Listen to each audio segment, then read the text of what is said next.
This video will describe the My Watchlist page.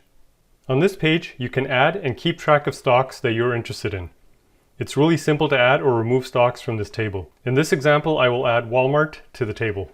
You can enter the company name or the stock symbol. I'll go ahead and select the company and then click on Add. And you can see that the stock has now been added to the table. To enter Canadian stock symbols, simply type in the stock symbol, then add a colon and the letters CA.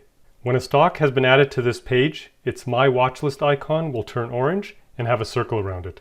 So if this stock appears anywhere else on the site, you can immediately recognize it from the orange icon and know that it's included in your watch list.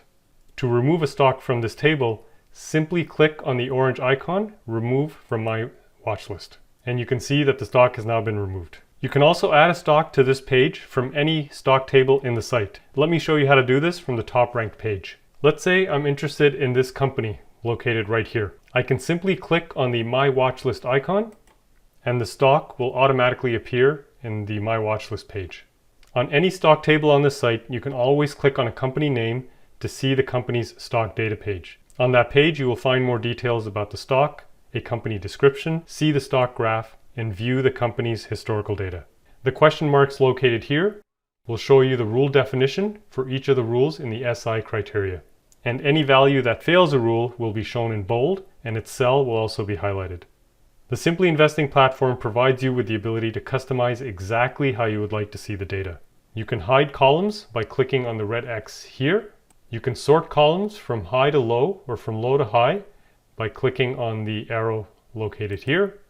You can also drag and drop columns into new locations.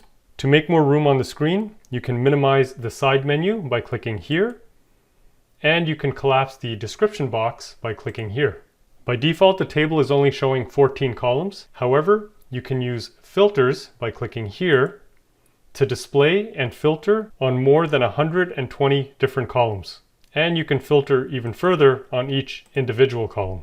You can also save your favorite filters and table views for later use. Any changes you make here are only applied to the current table. You can always click here, Restore Default View, to restore the table back to its default view. Click here to view the 12 rules of Simply Investing and the SI criteria. For more questions and answers, have a look at the FAQ section located here.